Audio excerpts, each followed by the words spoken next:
Vasseur's renewal has arrived, long awaited for several weeks now. We also discussed it last week, confirming it, and Ferrari officially announced it this morning at 7 o'clock on their social channels. In today's video, we hear Benedetto Vigna's statements regarding the renewal of the team principal. Why did Ferrari decide to give continuity to its team principal despite the failed season? We also need to look at the setup Ferrari is preparing for Hungary, because there is much to say about it, and additionally, we need to comment on Kimi Antonelli's situation. He's certainly not having one of his best seasons. It's his first season as a rookie, let's remember, but there was a lot of anticipation at the start of the year. So, what is the real situation Kimi is experiencing? My summary after also considering Nick Rosberg's words, whom I am now appreciating much more as an analyst than when he was a driver, despite obviously being a world champion and having beaten Hamilton with the same car, let's remember. That said, before I start, please leave a support like, and now let's look at everything in detail. Frederick will continue to lead the Ferrari team for the upcoming seasons. The French team principal, who arrived at Maranello in January 2023, has signed a multi-year renewal with the team, confirming the total trust that the Red management places in his vision. A very clear signal from Benedetto Vigna and the Ferrari board. Despite the pressures, upcoming regulation changes in 2026, and fierce competition, the focus is entirely on technical and managerial continuity. The official statement speaks of solid foundations laid with the ambition to bring Ferrari back to the top of Formula One, emphasizing how the decision reflects Ferrari's determination to build on the work done so far. But what does this renewal really mean?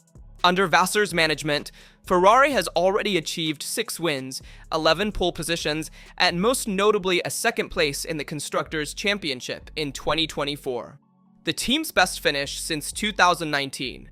It's not yet enough to win titles, but it is the first real concrete step toward a more consistent, competitive, and mentally strong Ferrari. According to the statement, key qualities of Vasseur influenced the renewal decision. Who are these 3? The ability to lead the team under pressure, a propensity for innovation, and determination in pursuing long-term performance. Ferrari wants continuity to approach with clarity the major regulatory change of 2026. A detail not to be overlooked is that in today's statement, there is no reference to the position of general manager, a title that was explicitly mentioned when Vasseur arrived in December 2022. This could indicate a formal downsizing of the broader managerial role, or simply a change in communication strategy. But the fact remains that today the only focus is on the role of team principal and the sporting path of the team. According to rumors from recent months, Vasseur ergo enjoys broad internal trust at Maranello, including from the drivers. His pragmatic approach, direct but never authoritarian, has been appreciated in a context often difficult for technicians and engineers to manage. Furthermore, it was he who facilitated the arrival of key figures, including technicians from Mercedes and Red Bull, and initiated a methodological and cultural restructuring of sports management. The multi-year renewal comes at a crucial moment. 2025 is the last full year of the current technical cycle, but the real games begin now. From now until mid-2026, the foundations are being laid for the next generation of Ferrari, and this is a renewal that Ferrari greatly needed. Vasseur's contract was set to expire at the end of 2025, so everyone expected the renewal to happen at the end of the year after evaluating this season. Instead, Ferrari played ahead and decided to renew before the summer break, that is, today, Thursday, July 31st. Ferrari did very well to renew Vasseur now to avoid raising doubts among fans and also to prevent various speculations, such as Horner at Ferrari. Ferrari management made this decision based on the 2024 results, with 6 wins, 11 pole positions, and second place in the Constructors' Championship. Well, this has certainly been a good showcase for Vasseur to show Vigna. In fact, the problem for 2025 is not so much the team principal, but more the technical management and the car itself, so that is the part of Ferrari that needs to change, not so much the management side, because Vasseur, even unlike Binotto, is doing an excellent job managing the drivers.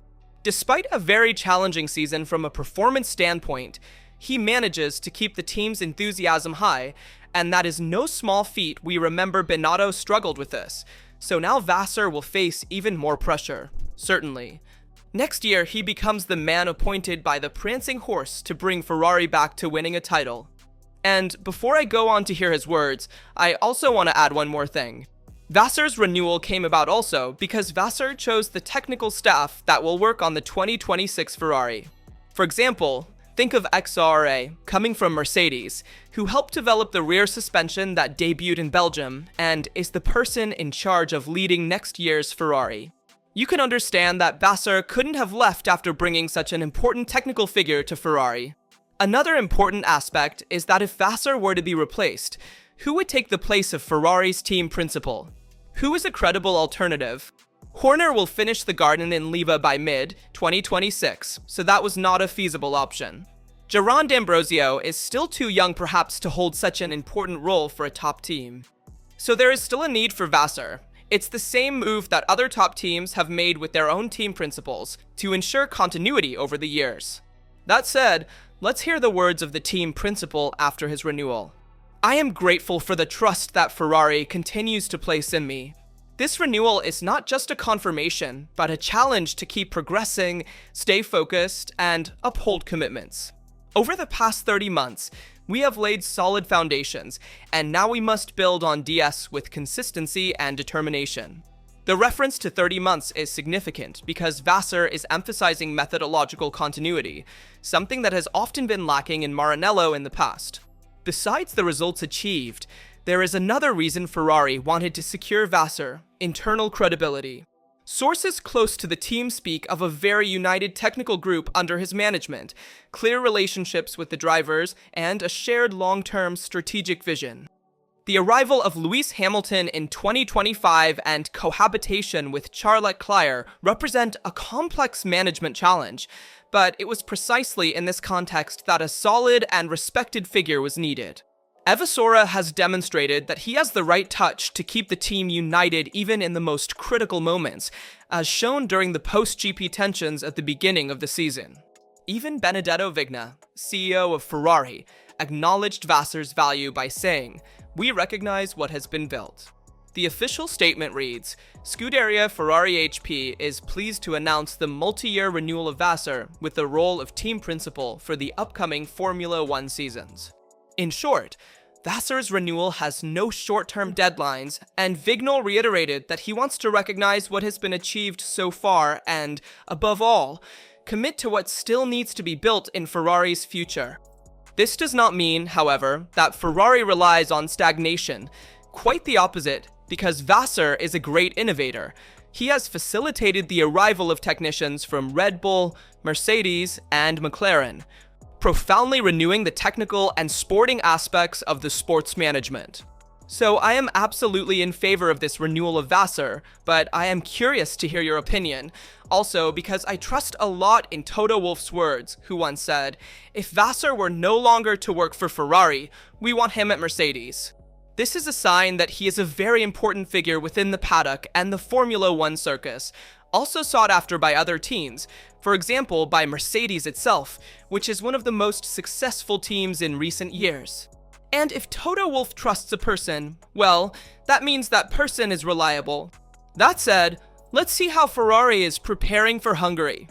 We have said it multiple times, Budapest will be the true testing ground for Ferrari's new rear suspension, precisely because the technical and winding asphalt of the Hungaroring can help us understand if this update is truly the key to a turning point for Ferrari. The declared goal is twofold. First, to ensure a more predictable and adjustable response during the load and release phases. Second, to stabilize the aerodynamic platform by reducing sensitivity to changes in ground clearance, which has been one of the chronic weaknesses of the SF25 in the first part of the season. Certainly, in Belgium, we saw positive results from the new suspension, and since there was also the weekend, Sprint only offered one free practice session, significantly limiting the opportunity to refine Ferrari's setup. And if Spa is a mixed track with long straights, support curves, and steep elevation changes, but it is not the ideal setting to fully test the effect of a mechanical upgrade like a new suspension, Hungaroring is. It is a stop-and-go circuit with slow corners and high mechanical traction demands, where the true effectiveness of the new rear suspension will emerge. Here, the work done by the technicians at XRA will be truly tested, not just for pure performance. What matters is the consistency between the simulator data and the on-track feedback. With the new suspension, the goal is to restore that essential dialogue between aerodynamics and vehicle dynamics. Only then can truly effective and targeted updates be developed. The engineers speak of an upgrade that, although mechanical, is already changing the perception of the car more precise, more stable, and more predictable. Budapest will confirm the good feelings. This new suspension could truly become the turning point of the entire season, not only for immediate results, but also for technical preparation ahead of 2026, when the single-seaters will need to be designed on entirely new foundations. And we know the Hungaroring does not forgive. It is one of the slowest and most technical tracks on the Formula 1 calendar. With only one real DRS zone and many medium and low-speed corners, it requires single-seaters with maximum aerodynamic load, good mechanical stability, and optimized cooling. The SF25 arrives in Budapest with extreme setups and technical solutions designed to dominate in corners rather than on the straight. To tell this story, we hear a voice from within Ferrari. In fact, Federica Simarasti, who has been working in Maranello for 20 years, is a key figure in Ferrari's aero truck group and explained that Budapest requires very high aerodynamic loads. Therefore, Hamilton's and Leclerc's two SF25s will race with large rear wings and extremely angled front wing flaps. This is because the track has very few straights and many slow corners, and as Federica Simarasti also stated, the penalty at Hungaroring is due to the short main straight, which allows sacrificing maximum speed for greater grip in corners. This means more confidence for the drivers, especially Hamilton, and also improves tire management. Be aware that with extreme setups with high downforce, tire thermal degradation can spike.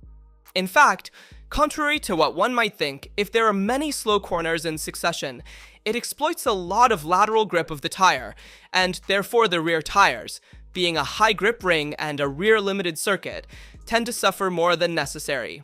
If too much load is applied, the rear overheats, and there is a risk of having a slippery car, not so much due to tire wear, but more due to excessively high temperatures. Therefore, a crucial aspect is cooling. The right balance must be found between cooling and performance, and Ferrari can adjust many modular components, side inlets, brake ducts, and adjustable side pods. These are all input elements that can be interchanged, and the exhaust outlets of the monocoque can also be modified to best cool the monocoque without generating harmful turbulence. Let's see how Mercedes will approach the Hungarian GP, because it is very interesting and connects very well to the discussion we will have later about Kimi Antonelli. The situation closely resembles what happened to Ferrari in 2023, a good technical base disrupted by inconsistent developments. Mercedes knows that to handle this type of track, a solid foundation is needed, but at the moment, the only certainty seems to be the front end, and that could be where the optimization work restarts. Engineers Brackley modified the floor, suspensions, and rear wing, but the result was disastrous.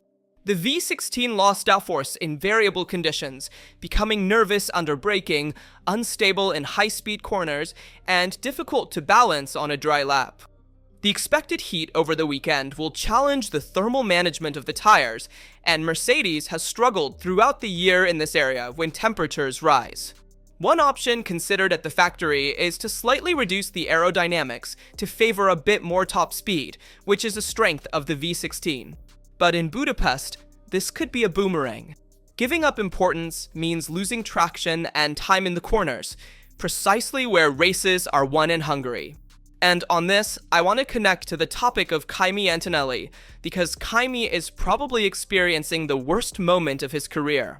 But the problem is not Kimi, it's the car. I want to emphasize this because sometimes Kimi's qualities are questioned, as he is a talent, a phenomenon, and should not be doubted. That's why the V16 is a nervous, unstable, and unpredictable car.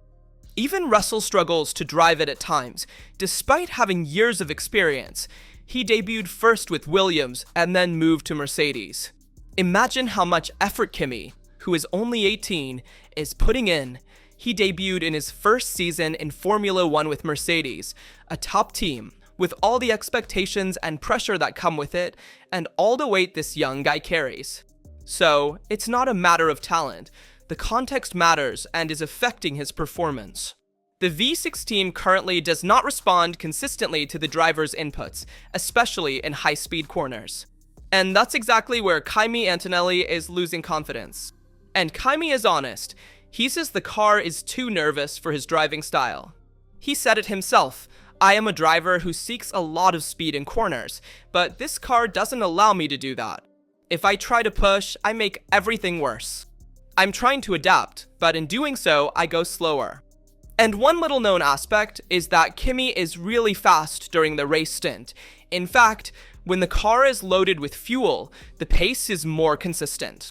Antonelli manages to regain confidence and handle the tires well. This indicates that the driver's talent is there and also the ability to manage the race, which is something we saw at the beginning of the season, and for a rookie, this is far from obvious. Usually, we see young drivers perform well in qualifying, but struggle to manage the tires during the race. One prime example is Leclerc, who struggled greatly in comparison to Vettel at Ferrari in the early years. Leclerc was able to beat Vettel in qualifying, but Vettel would beat Leclerc in the race. Over the years, Leclerc has greatly improved in this aspect, while Kimi is currently the opposite. He's very strong in the race, but finds qualifying a bit more challenging. In this 2025, where car performances are very close, even starting 1 or 2 positions back completely influences your race. Imagine if Kimi has to start from the back outside the truck. You understand that the race afterwards becomes a throwaway because it's hard to overtake. The dirty air negatively affects the tires, and even Rosberg has defended him, calling Kimi a generational talent on par with Hamilton and Verstappen.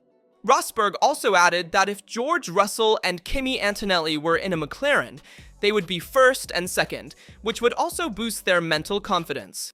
While driving this unstable Mercedes, they find themselves in more rear positions, especially Kimi, who is suffering the most from inexperience in Formula 1. Lastly, let's talk about Red Bull and the Hungaroring. Helmut Marko stated, "We thanked Horner for his 20 years and for the 8 titles, but the dismissal at Red Bull was mainly related to underperformance." In fact, the decision made by Oliver Minzlav, the group's CAD administrator at Red Bull, after Silverstone, was based on Red Bull's current performance. We communicated this to Christian on Tuesday in London, and fortunately, we managed to appoint Loren MCE.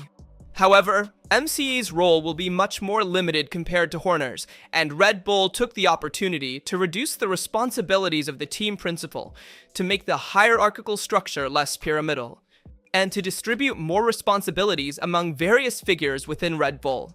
Speaking of the Hungarian Grand Prix, it is getting a new look and will remain in Formula 1 until 2032. The facility has been completely renovated. Now it is modern, functional, and it has been a track since 1986, with a quick demolition and construction project completed in 12 months.